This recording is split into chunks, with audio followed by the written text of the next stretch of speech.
whether you're a solo business or whether you might have a team of, 20 or 30 people. But if we're still in a position where you've got that one person that is the main business person, the mindset of that person is so absolutely vital to the success of that business.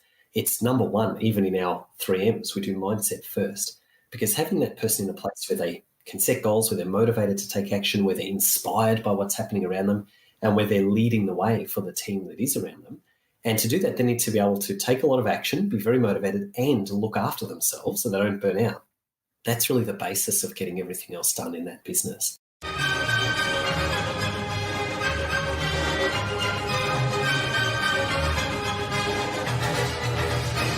So you're a smart business committed to innovation, to service and to modern marketing. And you're asking, what's next? Wondering how you can become even more innovative. My name is Jürgen Strauss from InnovaBuzz, and this is the InnovaBuzz podcast, where we share all kinds of tips, advice and interview guests on all things innovation and leadership in modern marketing. Hi there, Innovator. It's great to be back with another episode. Yes, it's that time of week again. I hope you've had an awesome week so far.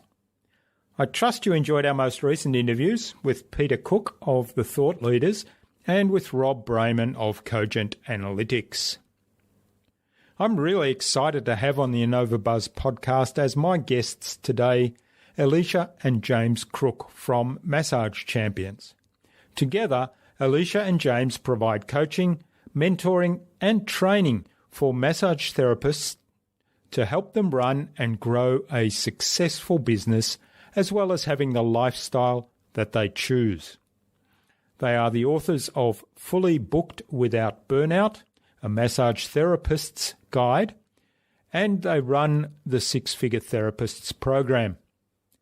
Elicia and James also host their own podcast, The Business of Massage and Wellness. Today's episode is brought to you by the Transformational Marketing Hub, where you'll find a host of free and exceptionally useful information to help you transform your marketing. You can access the Transformational Marketing Hub by visiting innovabiz.co/VIP. Go check it out. It's free to join, and if you're a member already, just log in to get your resources. In our discussion today, Elicia and James talk to me about confirming your training product with clients before producing the entire content. Start with one module and then test if it actually sells. We talked about getting ideas from clients by making sales calls and asking good questions.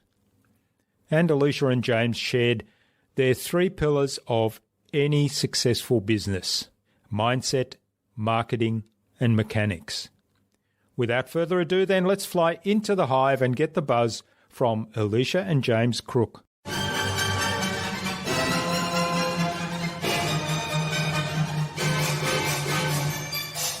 Hi, I'm your host, Jürgen Strauss from InnovaBuzz, and I'm really excited to welcome to the InnovaBuzz podcast today from very close to where I am right now in Geelong, Australia, Elicia and James Crook from Massage Champions. It's a business coaching service for massage therapists.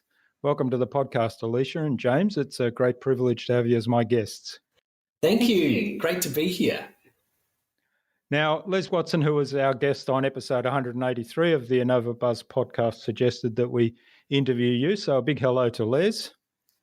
Yeah, great. We know Les quite well, so it's really good to be able to connect with him here as well.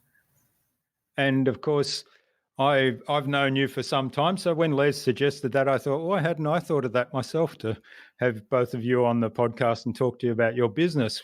Because you've combined your experience and knowledge from running your own businesses, and one of those was a massage business, the other one was a digital marketing business, to now teach and coach massage therapists to help them grow their business and do that in a way that gives them both a profitable, sustainable business and a lifestyle that they can choose, which is great. I really love that.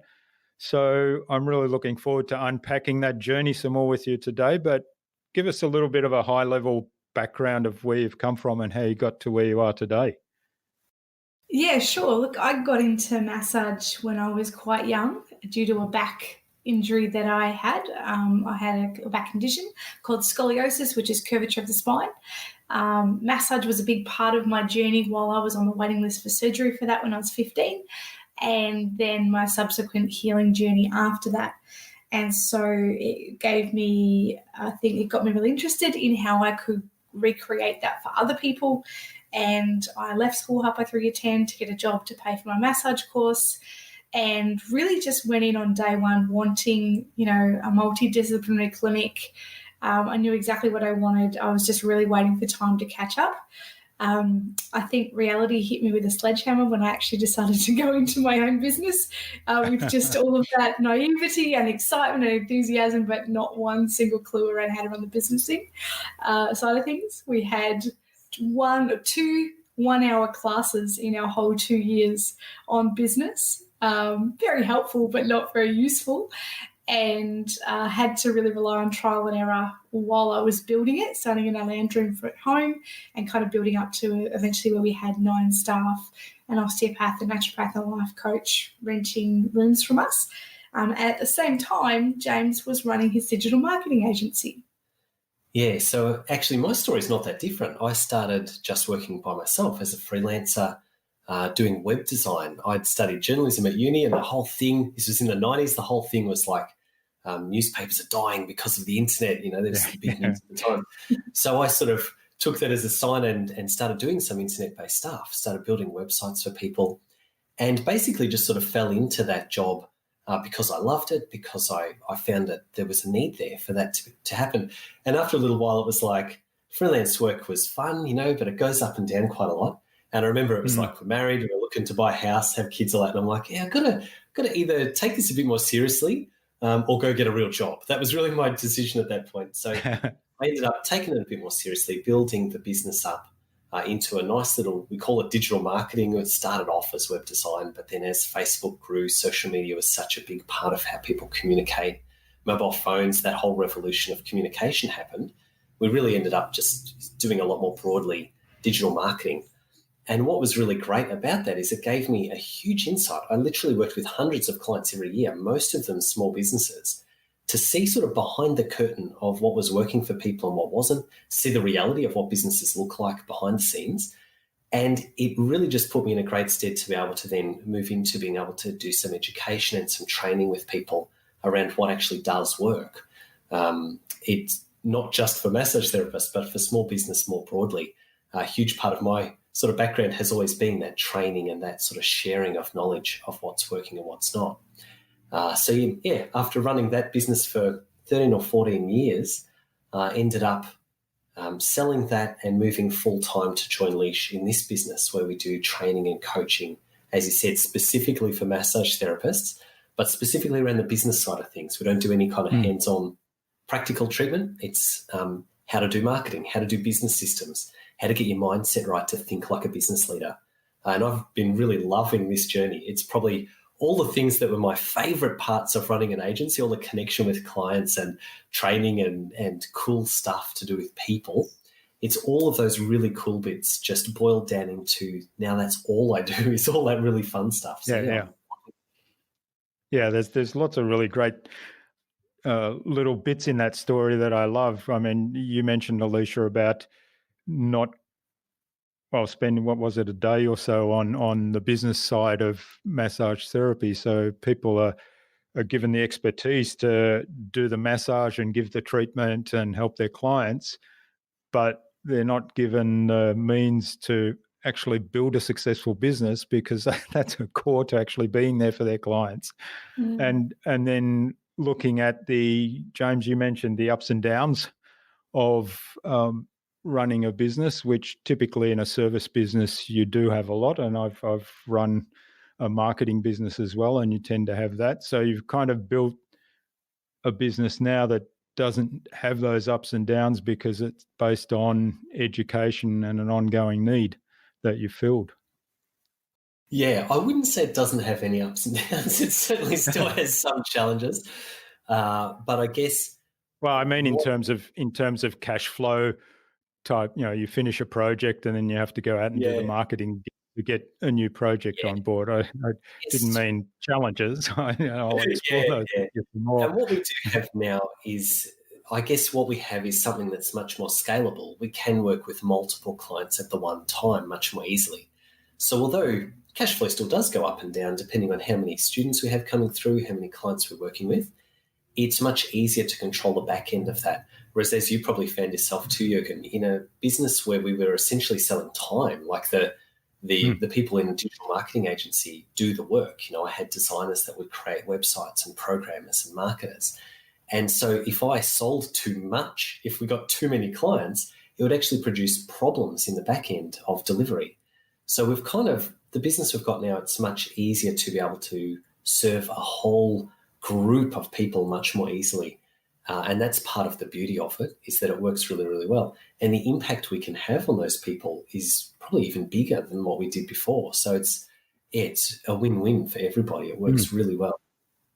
Yeah. I'm curious as to what you mentioned challenges, but I guess that initially transitioning from particularly the massage therapy practice as a business to then basically changing your client base from people looking for massage to massage therapists wanting to learn about business. So what were some of the steps you took to make that transition?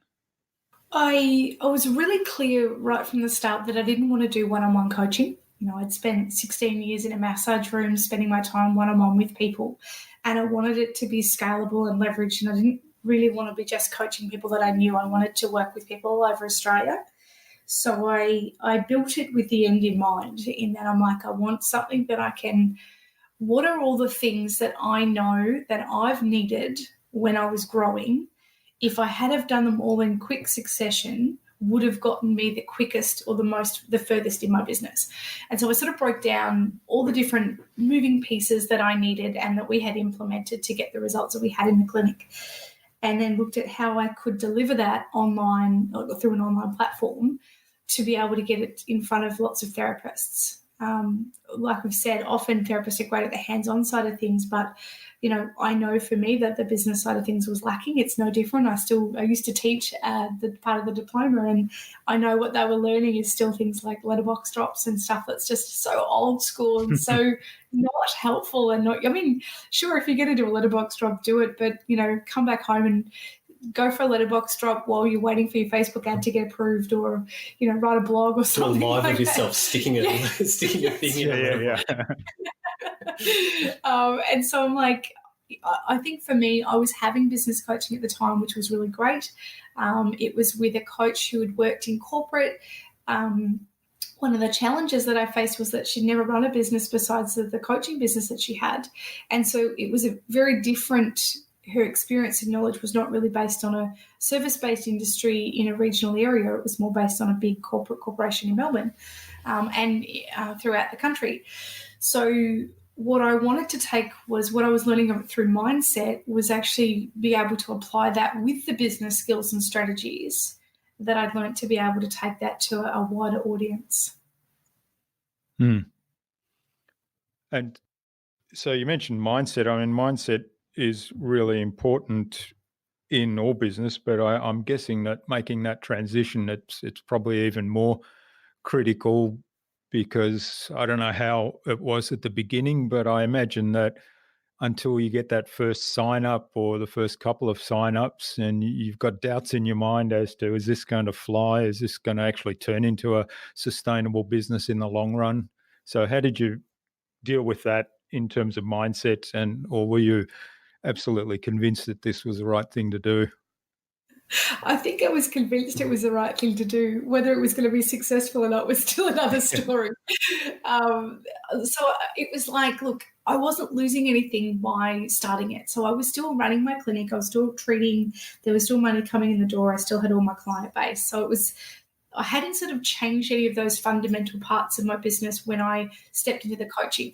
And I thought, look, I'm just going to give this a red hot go. I did a program that taught me how to scale it, how to market it, how to sell it, how to leverage it, how to charge for it. So it had to be premium, so it had to be $1,000 or more. And this is going from somebody who used to struggle to charge more than $75 there was a lot of growth that went in there. And I think the course was something like how to scale to 6 figures as a coach. And I was like, oh my goodness, $100,000 as a coach. I'm not sure I could do that, but maybe in a year I could, that could be possible. And so I just started. It was like I just set my mind to it. I took lots of action, probably in that 6-week period. So the way I created the course was I mapped out what I thought was needed. I built week 1. I made sales. I had 5 people paying me to come in. While they were doing week 1, I built week 2. While they were doing week 2, I built week 3, and so on. By about week 5, because I was still working full time, still treating. We have a couple of kids. It was full on. It was. Like, when Leisha says it sounds, well, it doesn't sound easy, but she makes it sound light. 6 weeks was the busiest, most hectic, most stressful 6 weeks of her entire life. Yeah. I'm happy to say that. Yeah, it was really crazy. It was good fun, but really crazy. So I think I have one day in week 5 called the catch-up day, because I didn't have any content built for that day. I just literally ran out of time. So I would spend most Sundays. I think one Sunday I spent from 6 o'clock in the morning till midnight with a half an hour snooze at the desk building the course.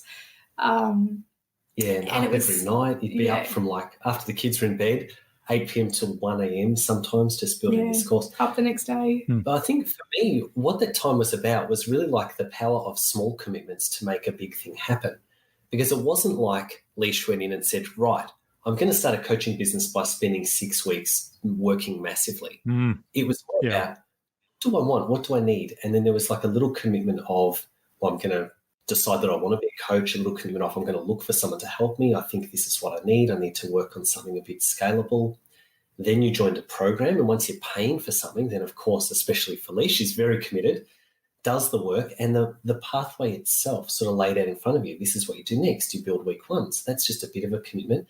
Then if people buy it, now I have to build the rest, So it kind of like step by step, the commitment rises as those decisions are made as you go. And so much kudos to Leisha. She just continued to step up as those steps got bigger and bigger. She's just continued to grow and grow. Now, we have rebuilt probably, 3/4 of that program. Don't get me wrong. It's not like something that she built in 6 weeks has lasted 2.5 years or 3 years. We called it the 80-20 rule, progress over perfection, and that's how we built it. Yeah. And then we've gone back and perfected it over time. Yeah, we continue to. Yeah, well, yeah, I mean, there's a whole bunch of things there that I really love. I mean, I love that whole model of, you could have spent 6 weeks or however long you decided to take up front, develop the whole thing, and then go out and sell it. And, the risk there, of course, is that you discover that nobody wants to buy it. So when you just do the first week of the program, and were that to happen, at least you can then pivot very early and decide, well, I need to change something because that obviously wasn't what people want. But as James said, once people buy, then you're committed, then you keep building it and you build the minimum viable product. So the people that are on there as your first kind of cohort, if you like, they're helping. Yeah, they're helping you build it and helping you define it, and they get rewarded for it, presumably. And then the second launch of the program, you build in what you've learnt through that first launch, and of course, you keep building in new information. I think it was really, I had no time for any kind of analysis through that 6 weeks because it was just so chaotic. I remember chatting to one of our ladies at the end and said, right, how did you go? I'm like, I'm just going to throw mud at a wall, see what sticks. And she said, well, I was seeing 4 clients a week and now I'm seeing 17 clients a week. So I'm at 90% capacity. And I went, what did you do? She's like, well, everything you told me, which is pretty intense because it's 17 years worth of knowledge in 6 weeks. So she implemented everything and got rapid results, which was what I had. But certainly that was what I wanted. But I had no idea that was what, the 80-20 rule was going to get us to. That it would actually work. That it would actually work like that. I was blown away. And I'm like, and we just noticed consistently that the people who go through the program, even in the early stages, whoever puts in the work, whoever does what we put in there, it worked and they get great results, and it's still continuing to today. So there's really been no reason to pivot or change the program that fundamentally it's still the same. We've just added to modules or updated modules as things have changed or we've gotten more knowledge and things like that. But basically the program is the way that it was. Mostly, for the most part, topically, it's the same sort of thing. Yeah. We've redone a lot of the videos, training. Took out some of the yawns because, From the original. Yep. Yeah. The 1 and 2 a.m. clips. Yeah, exactly. And I think it's what was really challenging about what I did, which I didn't think of at the time, but at the time there was no other business coaches for massage therapists in Australia. There was a couple of other people doing mentoring, but no one specifically for business. And what it meant was that I not only had to try and sell my thing that on my course that I was promoting, but I actually had to sell the concept and idea of business coaching for massage therapists. And I think it probably took a good 2 years to start to make some headway. And now with heaps of different stuff that we put out, lots of content marketing and stuff. Obviously, with someone in a marketing background, it does help. We are now getting some incredible feedback. Even this morning, we run a support network on a closed Facebook group, and someone just said, "Thank you so much for everything you guys are doing. I'm really comfortable charging what I'm charging now, and every time I doubt it, I think about you guys, and I just love the way that you're changing the industry," which is certainly not something that we look for at all, but it is really. I think it really is a testament to the work that we've done, but also the team that we have, that we are actually changing the way massage therapists do business in Australia. And that is really exciting considering thinking about, what I was creating in 6 weeks, course however many years ago is like, wow, this is sort of the other end of where all of that has led to. But I think, I've known you for a little while, so I think where you were coming from was actually delivering a service that you knew was needed, that you missed when you were going through starting up your business and establishing your massage business. And then, coming from a point of view of, I want to deliver, I think I have the knowledge now and I want to share that, pay it forward, deliver that knowledge and serve massage therapists out there, which essentially is the industry. So I think that's a natural consequence that, if you put something out there like that, that's a good quality, that it has that impact longer term. So well done. Thank you. So tell us a little bit about the Six-Figure Therapist program, just at a high level, because I'm fascinated. You've got 3 pillars to it: mindset, marketing, and mechanics. And I think as a metaphor, it could be something really good for any business. Yeah, it definitely is. We've actually got 2 different programs. So Six-Figure Therapist is the one that goes for 12 months. It's like a much more sort of sophisticated program. People who are growing beyond just being a solo massage therapist will normally step into that one. Our core program. So that's your second stage, your advanced stage, is it? From the that's right. Initial program. Some people do move from the smaller program into that one. Other people just sort of enter at that level if that's where they are already. But the core program that we created first, which is the 6-week one, is called Fully Booked Without Burnout.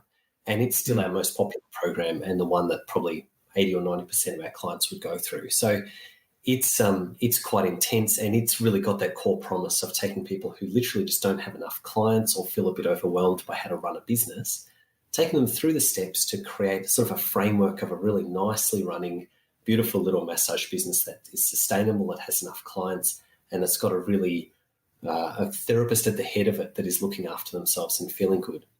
And both programs, we still base around those 3 M's, mindset, marketing, and mechanics. And definitely from the work I've done with like hundreds of other small businesses, I would absolutely say you're right. Those are really integral to any kind of business, especially one that is small enough that still has a single business owner as the main driver of the business. So whether you're a solo business or whether you might have a team of, 20 or 30 people, but if we're still in a position where you've got that one person that is the main business person, the mindset of that person is so absolutely vital to the success of that business. It's number one, even in our 3Ms, we do mindset first, because having that person in a place where they can set goals, where they're motivated to take action, where they're inspired by what's happening around them, and where they're leading the way for the team that is around them, And to do that, they need to be able to take a lot of action, be very motivated, and look after themselves so they don't burn out. That's really the basis of getting everything else done in that business. And then we look at marketing is that sort of engine room of growth. You need to be doing marketing if you just don't have enough clients, then that's marketing's role. And mechanics we look at as the kind of systemization behind the scenes, whether it's software and IT or whether it's getting some help around you like outsourcing receptionists, that kind of stuff, right through to being organised with numbers and maybe scaling by the time you're ready to hire or run workshops, that kind of stuff. We see all of that as part of mechanics that kind of runs behind the scenes. So when all three of them are working together, you've got a really great business with a thriving person at the head. Yeah, and as you say, it's applicable to any business, really. Obviously, there's definitely the way it might. Yeah, the way it might be implemented might look different for different businesses. Marketing a massage therapist might be quite different to marketing for an accountant or a bricklayer or whatever, but it's still marketing, right? It's still one of the big three.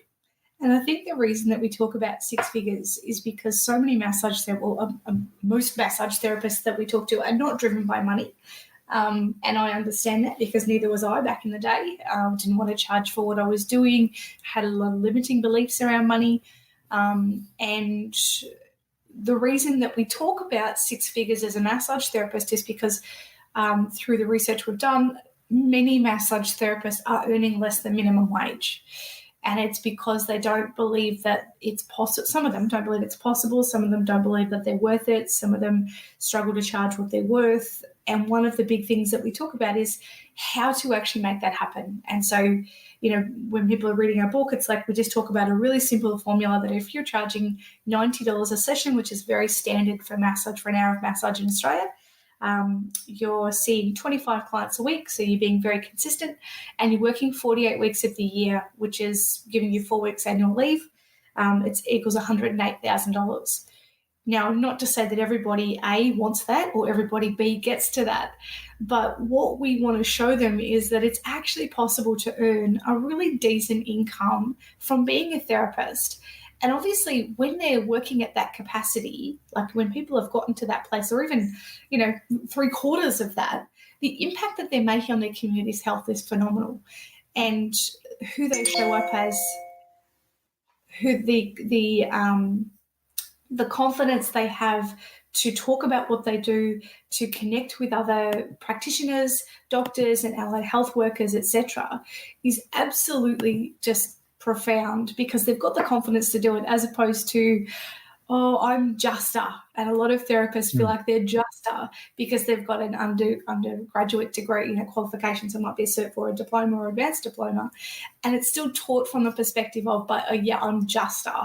And what we love to see when people are really embodying the knowledge that they've got and realizing that, in every other health profession, massage therapists generally get to spend a whole hour actually physically touching another human being. And in our brilliant, connected world of social media and the internet, we're often disconnected physically from one another and we don't have a lot of physical touch. Massage is such a key part of that. And that's it's kind of the six figures as a therapist is sort of the outworking of all of that really cool stuff, just to help them see what's possible and what they're actually capable of with the current skills and tools that they have.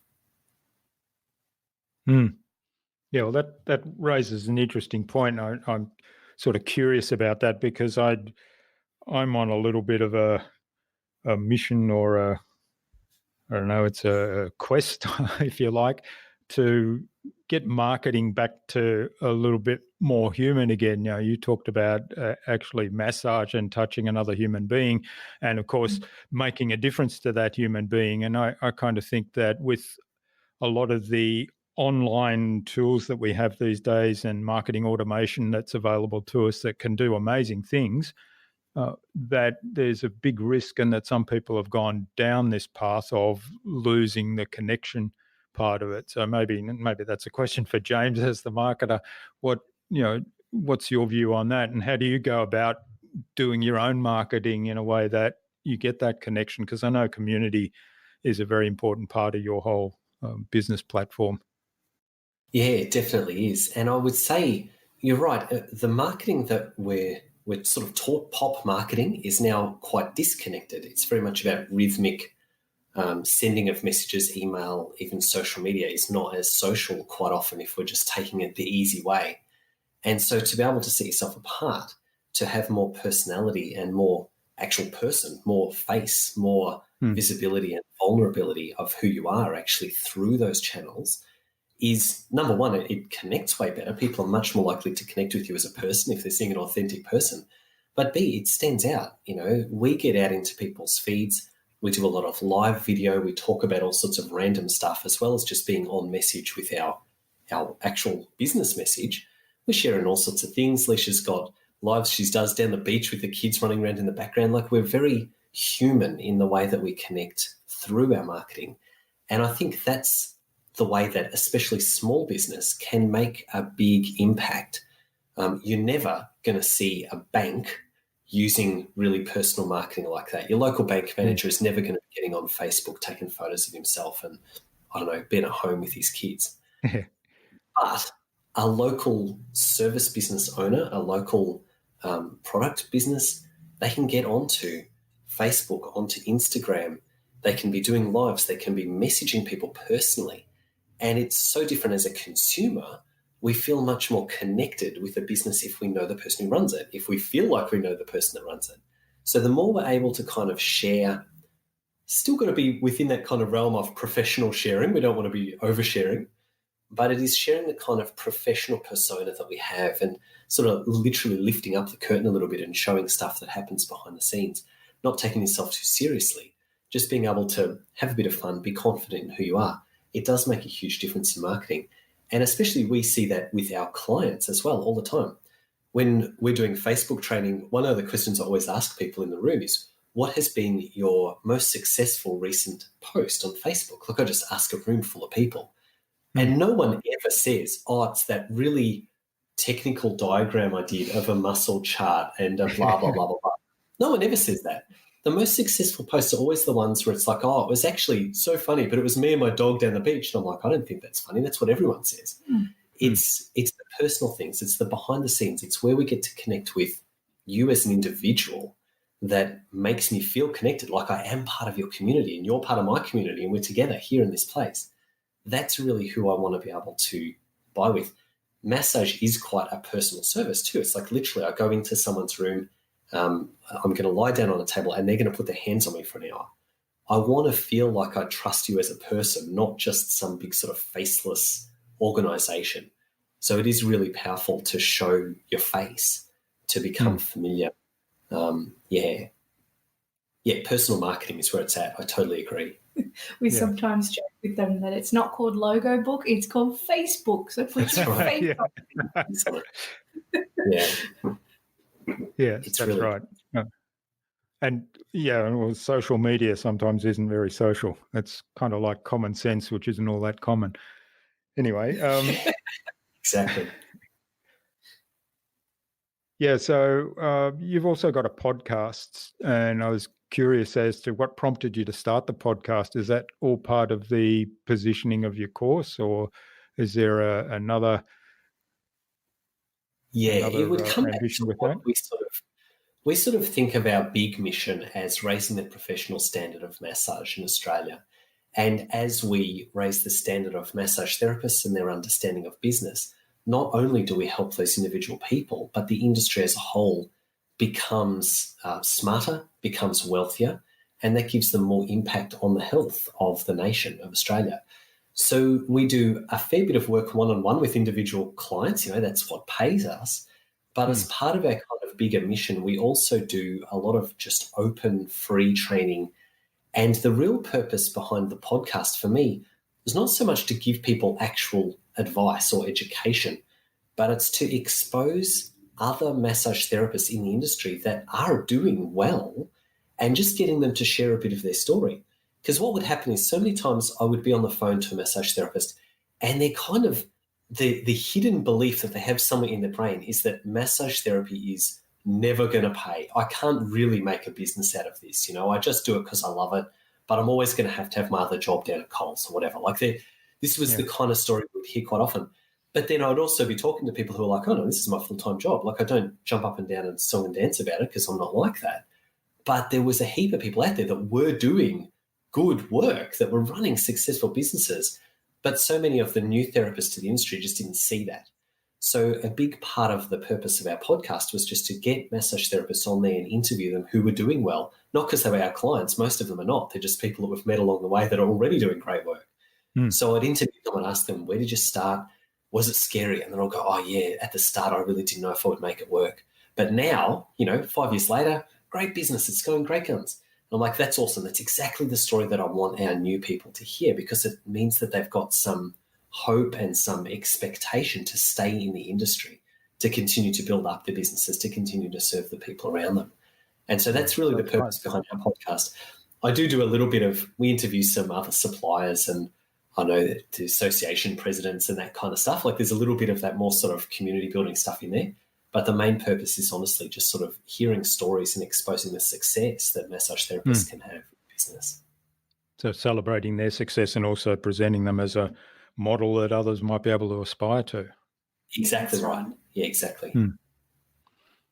All right. Well, this is fascinating. I could go on for ages, but I'm watching the clock here and noticing that we're getting on through our interview. So I think it's time we moved on to the Buzz, which is our innovation round designed to help the audience, and they're primarily innovators and leaders in their field, with some tips from your experience. So I've got 5 questions, and hopefully you'll give us some really insightful answers that will inspire the listener to go away and do something awesome today. Of course. We'll have to fight over who's going to answer each one. All right. I'll take 2 answers. So what's the number one thing you think anyone needs to do to be more innovative? I reckon innovation comes from a place of being creative. And for me, I'm far more creative when I'm not in the business, when I'm not like day-to-day doing stuff. So my number one thing would be, honestly, take more holidays. Like I do my best thinking over the summer holidays, dead serious. I take a bit of time off to relax, Christmas, family, all that, super fun.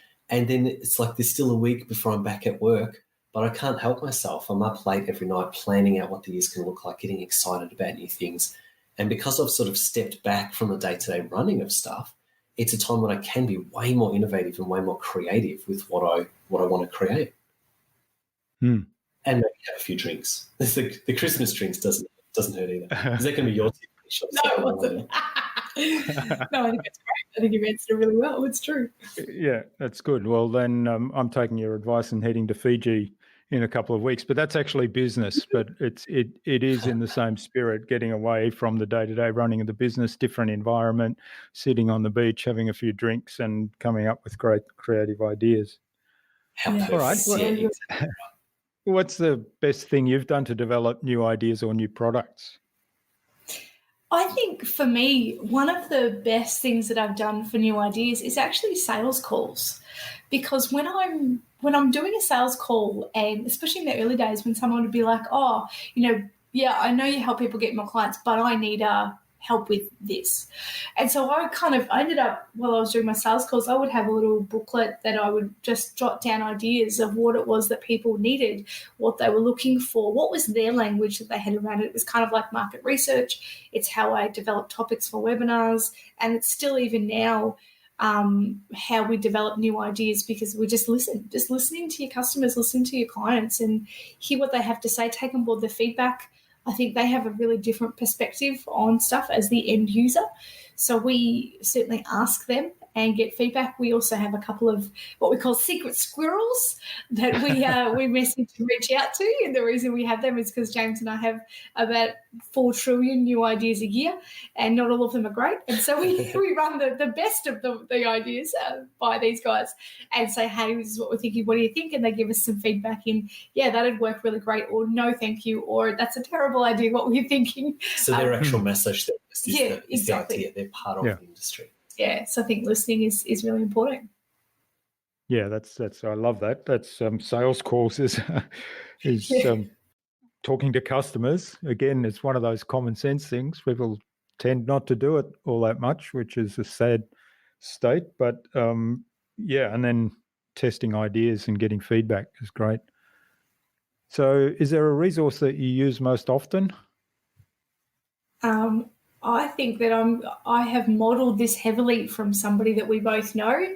But one of my favourite tools or systems for productivity is the old Post-it notes and figuring out, playing the what if game.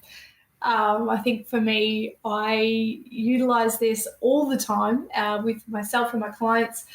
I am very visual, so there's lots of things up in our office. But if we need to create a new system for something, or we're looking at where we could innovate, we get different coloured Post-it notes, stick them up on the wall, categorise them, maybe on a sheet of paper or something, and go, right, these are the good ideas, these are the not so great ideas, and these are the ones we'll probably never use, but let's just put them up anyway and just keep going and going and going. And then, usually about 8, maybe 4 or 5 Post-it notes in, when you're going, oh, I don't think I've got anything else. And then you just wait and you trust the process, and all of a sudden that's when the good ideas come. When your first ideas are done, I reckon the innovation comes after that.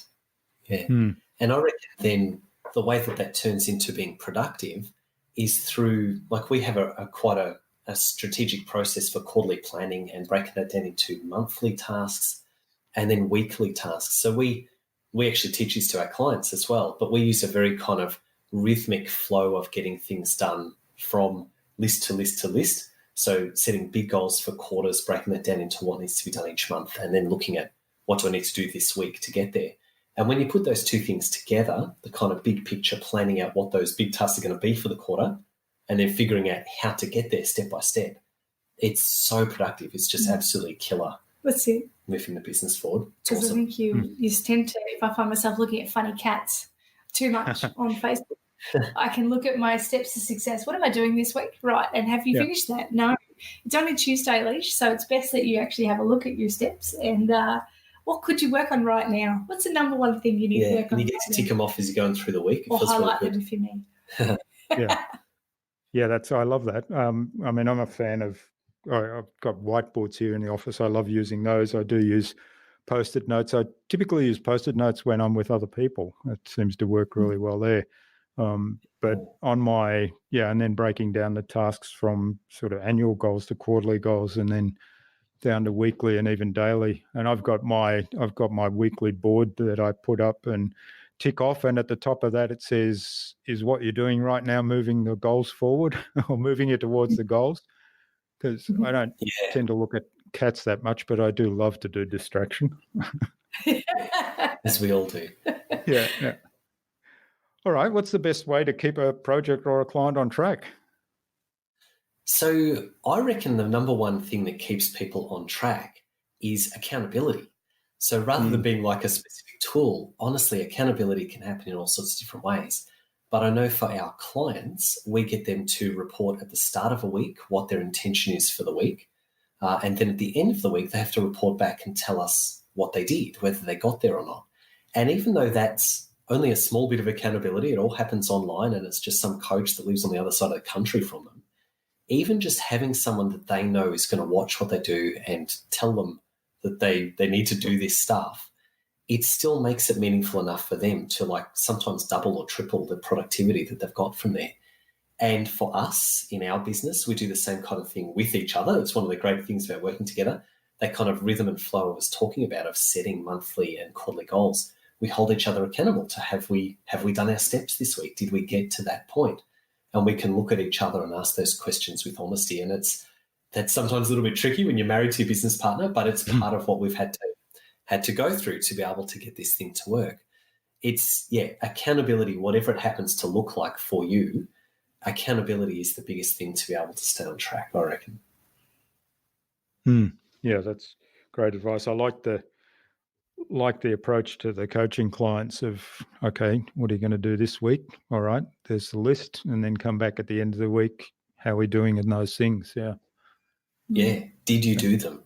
Did you do them? Yeah. Well, I'm not telling them what to do. They're setting their own intention. And I always say to them, look, the way to win at this game is just only write things on the list that you know you're going to do for the week. Don't tell me things that's too many, because then you're not going to get them done.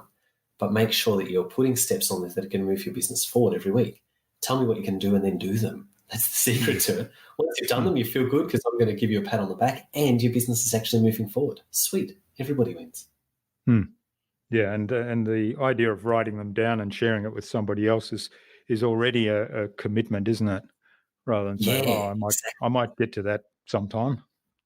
Yeah, exactly right. That's great.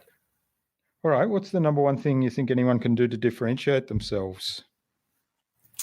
I have a really cool quote that sits above my computer by Marianne Williamson. And the start of it is, our deepest fear is not that we are inadequate. Our I deepest love fear that. is actually that we're powerful beyond measure. And I think that when people know their truth and walk in their truth, it is really easy to see when people are committed to walking that out. And I think that the businesses that stick and how we can differentiate ourselves really effectively is to know what it is that you stand for and just continue to stand for that. Brene Brown talks a lot about being in the arena, like the Teddy Roosevelt quote. It's like the man of the arena. It's like, just be in the arena. It doesn't matter what gets kicked at you. It doesn't matter what happens. Just stand in your truth, because when you live that, that's your light that's shining, and it automatically differentiates you from other people, because you're not walking somebody else's truth, you're not walking somebody else's why, you're walking your own why. Yeah, that's great advice. And just for the listener who might be listening to that and say, "Oh, I've heard that before," and certainly a lot of my guests have said, "Be yourself and be true to yourself," which is along the lines of that message. But when you're actually in that state, it is amazing to experience it. It's like everything's aligned. It's like you're in flow. You're showing up consistently in your business. I mean, for us, our mission is to empower therapists and give them clarity. That's why we do everything that we do. It's why we train our staff. It's why we have a podcast and a support network and a YouTube channel, and do all the stuff that we do, is to ultimately be able to empower them and give them clarity to be able to be the truth, be the light that they need to be in their community. So in order for us to do that, we have to show up and be the light in our community and be the change that we want to see in our own lives. And so I think when you're committed to that and when you're doing it, you don't have to work really hard at it. It just happens, and the opportunities start to flow. And well, yes, originally we had to do quite a lot of hustle to get where we are. We don't live, it's not sustainable. We don't live like that now. We actually just live and be, and just, connect with the people that we want to connect with and make a difference and an impact. Well, great. Thanks, Elicia and James. This has been really great. Really enjoyed this, exploring some more about your business, which I haven't had actually taken the time to do before in this level of detail. So it's been wonderful. Now, where can people reach out and find out more about your programs and even connect with you and say thank you for what you've shared today? For sure. We're all over social media, of course. We've got a website. If you look for massagechampions.com, that's the website, or probably Facebook is where we're most active on social media. The Facebook page is actually called Elicia Crook, Business Coaching for Massage Therapists. But if you search Massage Champions, you'll still find it. And either of those places is really great to get in touch. We do put a lot of content through Facebook, as well as being fairly active with messaging and that kind of stuff. So, yeah, very welcome to answer questions and open to connecting that way. All right, that's great. We'll put links to both of those in the show notes for this episode. Now, what's the number one piece of advice you'd give to any business owner who wants to be a leader in innovation? I think it's about knowing your outcome, knowing what it is that you want to stand for, and then taking the action towards it. You are the average sum of the 5 closest people to you, so choose wisely when it comes to your leadership mentors, and do the mindset work needed to help you get where you want to go. And I'm going to say take action. This is something that I bang on a lot about with our clients, because it's something that I have to work on in myself as well. But for me, often if I have a big decision to make, or if I can't see clearly what direction to go in, I go into my head quite a lot, and I spend a lot of time kind of churning through ideas and trying to sift through what's going to be the best path to take. But the reality is, the longer it takes to make a decision, that has a cost as well. So it's like the decision-making time is actually wasted time. It's time that you're not doing stuff. So the quicker you can take action and implement, the quicker you learn, the quicker you get results, and everything just happens far faster if you take action more quickly. That's wonderful advice. And of course, you modeled that when you started the Massage Champions business, because you take action. And I think the risk is with most of us that are kind of keen to do really good quality work, is we get into our head and we worry that it's not quite ready yet or not quite good enough, and we don't take that action. Whereas if you get it, good enough to test in the marketplace, take the action with a view to, I'm going to improve this, it's going to be better as we go forward, then you can take that action. Exactly. And people wait for clarity before they're going to move, but it's actually the wrong way around. It should be flipped. Action precedes clarity.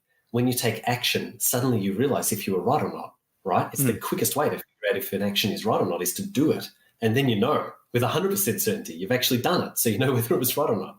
Whereas you can spend much time in your head trying to figure it out. You never really 100% know until you've taken that action. Action precedes clarity. Yeah, love that. All right. Well, finally, who would you like me to interview on a future InnovaBuzz podcast, and why? Look, I'm going to say at the moment we are reading this book called Profit First. I don't know if you've read this or not. Yeah, I have read it a little while ago, yeah. Is it Michael McKay? Yeah, Mikolowicz or Mikolowicz. Yeah. I'm not sure how you pronounce his surname, Mike Mikolowicz. And it's a book about finances, about how to make sure that there's profit in your business right from the start. We've been taking some great stuff from it ourselves, and we've also been introducing the concept in a slightly altered way to a lot of our clients as well to run through their massage businesses. So I guess for me, that's been quite formative in our kind of training and our experience over the last couple of months. And I reckon he'd be a great interview. He's got a really good voice, really good stories to tell. If you could get him on the podcast, it would be amazing. Yeah. Do you know him personally? No. I've read his book a few times. Okay. I actually am in a community where he has presented a webinar, so I might be able to get some contact. So we'll see if we can get Michael on the podcast. Yeah. Yeah, that'd be great. All right. Well, thanks so much, Elicia and James, for sharing your time and your insights so generously with us today. I'm really excited to have spent this time with you, and I really enjoyed this a lot. So I wish you all the best for the future and for Massage Champions, and we'll definitely cross paths quite regularly since we're in the same neck of the woods.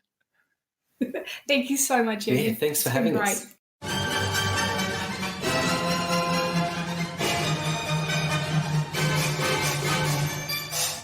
Well, I hope you enjoyed that delightfully insightful conversation with Elicia and James and took something with you from what they shared with us.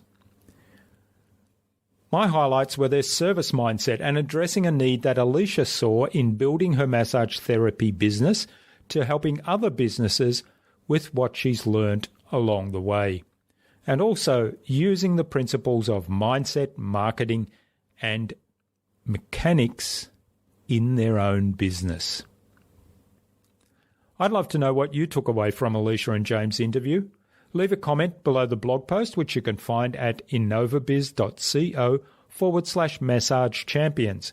That is MASSAGECHAMPIONS.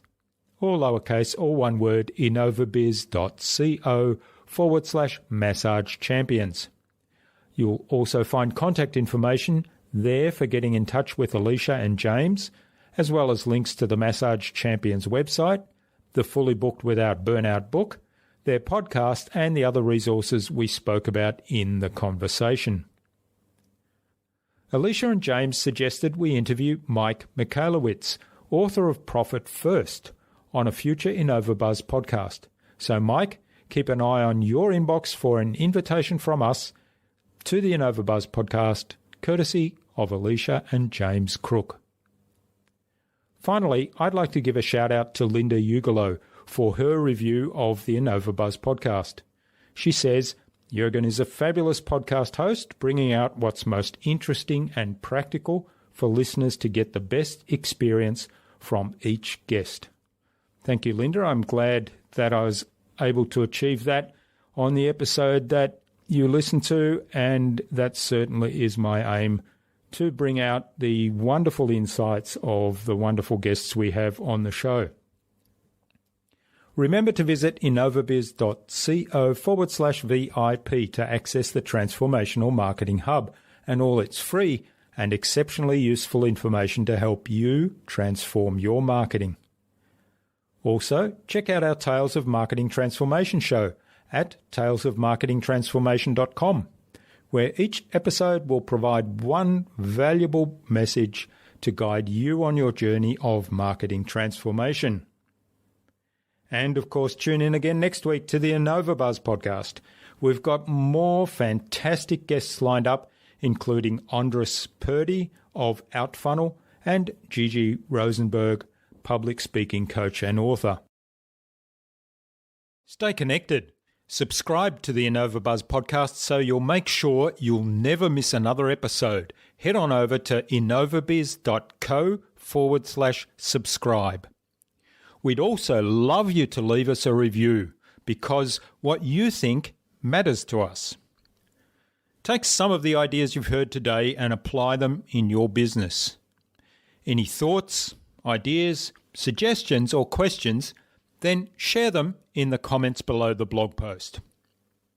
And remember, if you want to get better marketing results than you ever have, join our fantastic Facebook community at the Tales of Marketing Transformation Facebook group. All you have to do is go to innovabiz.co/TMA. It's free to join. I hope to see you there soon. Until next time, I'm Jürgen Strauss from InnovaBizz. Remember to be awesome and keep innovating.